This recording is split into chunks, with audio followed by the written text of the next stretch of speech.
मैं यहाँ नहीं रहना और। तो घर वालों ने कहा ये ड्रॉप कर लो। मैं कहा हाँ दिल्ली जाकर यहाँ नहीं रहेंगे। तो दिल्ली आ गए, केएमसी में एडमिशन भी हो गया। तो सैम आया था मेरे एक दोस्त मेरिट से मेरे साथ, वो भी केएमसी में। हम दोनों ने एक पीजी में रूम ले लिया। काफ़ी आलीशान रूम था, 2 सिंगल बेड थे, अलमारी के नाम पे एक माचिस की डब्बी लगी थी दीवार में।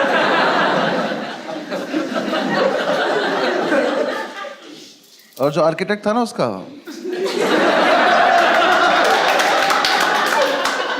वो थोड़ा नशे में था। उसने 2 दरवाजे बनाए थे, एक दरवाजा सड़क पे ही खुलता था,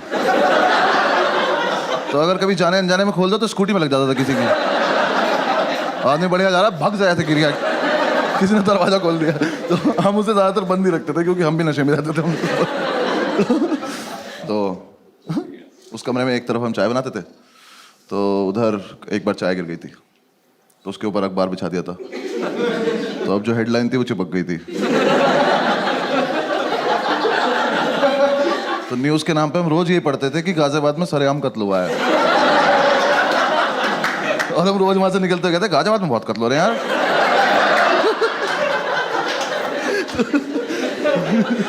थोड़े दिन हम रहे, फिर हमने डिसाइड किया कि यार दारू पीते हैं। क्योंकि यार देखो, मेरठ से निकलने का मेन पर्पस ये था, क्योंकि मैं बचपन से अपने पापा को देखता रहा था कि शाम को इस आदमी को ऐसा कौन सा पदार्थ मिलता है कि ये खुश हो जाता है। मैंने कहा मुझे यही चाहिए।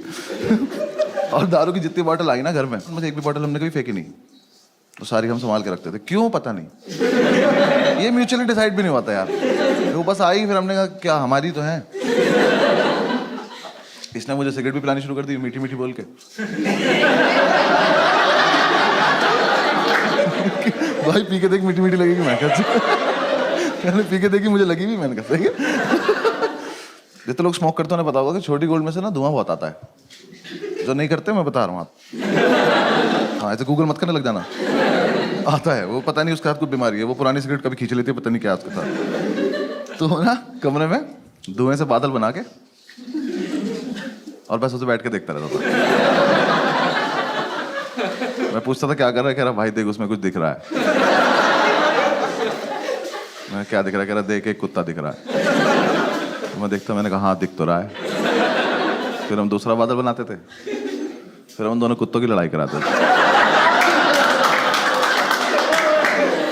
तो ठीक चल रहा था हमारा, फुल ऑन एंटरटेनमेंट चल रहा था। फिर एक दिन हमने ऐसे डिसाइड करा कि आओ थोड़ी बहुत सफाई वफाई कर लेते हैं। हम निकले घर से कि थोड़ा सामान वामान लेके आते हैं। बादल बना के, कमरा बंद करके, ताला लगा के हम लोग गए। पास की एक दुकान थी, वहाँ जाके हम भूल गए हम क्यों आए थे, सिगरेट पीने लगे।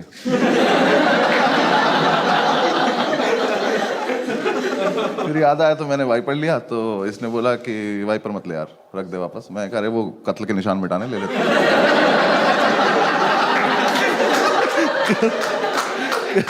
कह रहा कि नहीं कोई जरूरत नहीं है, मैं कर लूंगा अपने आप। मैं कहा अच्छा ठीक है। तो हमने बेसिकली हम कुछ लेने गए थे, बिना लिए थोड़ी देर में घूम घाम के वापस आ गए।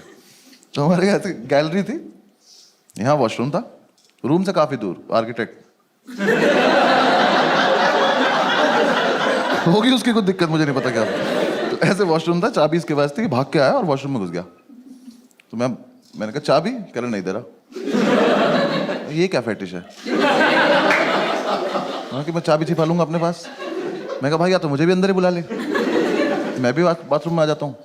तो कह रहा नहीं मैं चाबी नहीं दूंगा, जब तक मैं बाहर नहीं आता तो बाहर घूम। मैं कहा और अंदर कुछ नहीं कर रहा है, छप छप की आवाज आ रही है पानी की। पता नहीं बाल्टी में चाबी ही डुबो रहा था। मैं कहा भाई दे दे चाबी, 2-3 बार मांगी, नहीं दी। मैं कहा ठीक है बाहर में जा, मुझे कुछ ना कुछ काम है। मैं बाहर आया, ऐसे थोड़ा सा ओपन एरिया था, उसमें ऐसे गोल गोल घूम रहा था। मैं ऐसे घूम रहा था तो मैंने देखा हमारे रूम के बाहर एक आदमी खड़ा हुआ बैग टांग के। तो मुझे लगा ये सेल्समैन होगा, कुछ बेच रहा होगा। तो मैंने कहा अरे टाइम पास तो मिल गया। आओ इससे बकचोदी की जाए। तो मैंने कहा हाँ भाई क्या बेच रहे हो। वो कुछ बोला नहीं। मैंने कहा बताओ ना क्या बेच रहे हो। तो वो पलटा, कहता तुम कौन हो। मैं कहा मैं कस्टमर, बताना क्या बेच रहे हो।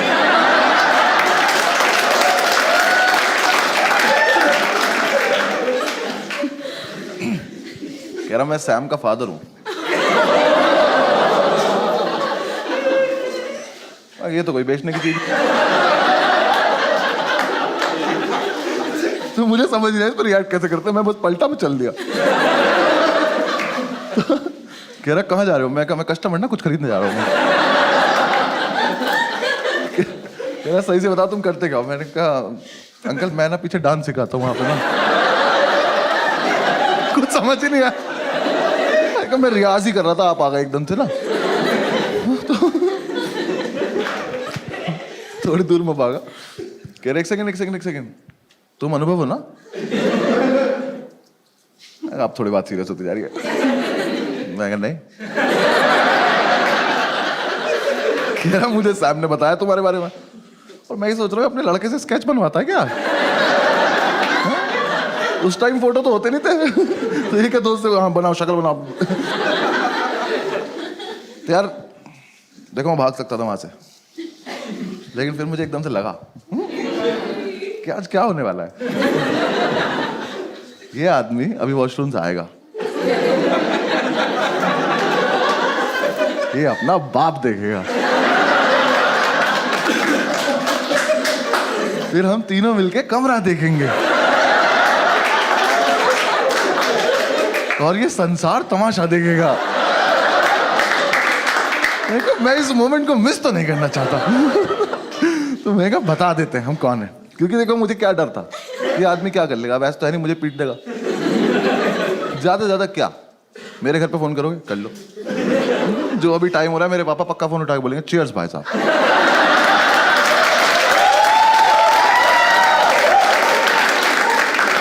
मुझे कोई लोड नहीं था, मैंने पूरी कैलकुलेशन की अपने दिमाग में। मैं कहा बता देते हैं। मैंने कहा हाँ अंकल मैं अनुभवी हूँ, मैं तो ऐसे ही मतलब थोड़ा मजाक कर रहा था आपसे।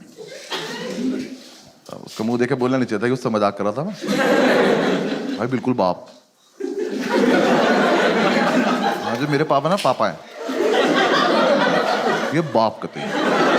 वो लड़के नहीं तो बचपन से बाप बनना चाहते हैं कि स्माइल नहीं करेंगे वरना औलाद पैसे मांग लेगी। इतना सीरियस ऐसे खड़े में कहा ठीक है अंकल मतलब मैं ही हूँ, आप बताओ कैसे हो आप? कह रहे सैम कहाँ है? हो गया शुरू। मैंने कहा अंकल यहीं पे है, ये रहा यहाँ पे वॉशरूम है, वॉशरूम में। कह रहा बुलाओ उसको। मैं कहा भी बुलाते हैं। मैं गया, मैंने जाके गिर दिया। मैंने कहा बैठी आपके फादर आए हैं।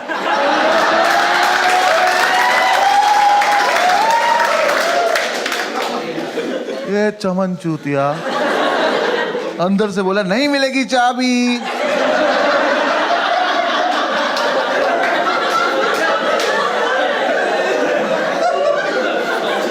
कहा बैठी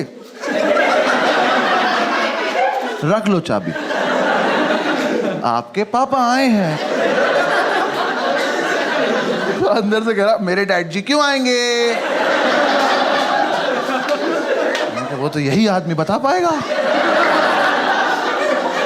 मैंने कहा भाई यहाँ एक शख्स है जो क्लेम कर रहा है कि वो आपके पापा है, तो अब ये कंफर्म करने के लिए आप ही को आना पड़ेगा, क्योंकि मेरे पास कोई टेक्नोलॉजी नहीं है। इसको समझ ही नहीं आ रही है बात। इसको लग रहा है मैं चाबी लेने के लिए अलग अलग बहाने बना रहा हूँ। तो अपनी जोन में खुश है। और ये कॉमर्स का था ना, तो ये नया नया कूल बना था दिल्ली।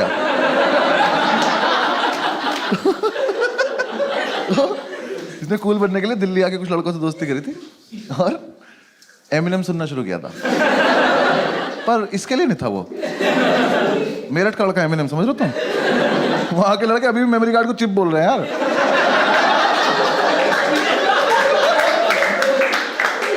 तो मैंने से फिर से बोला, मैंने कहा वाडी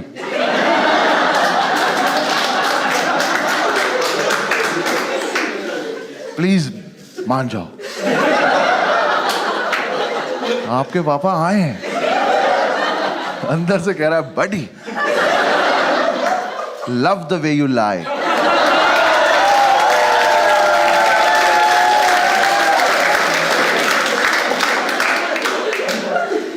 नहीं नहीं नहीं,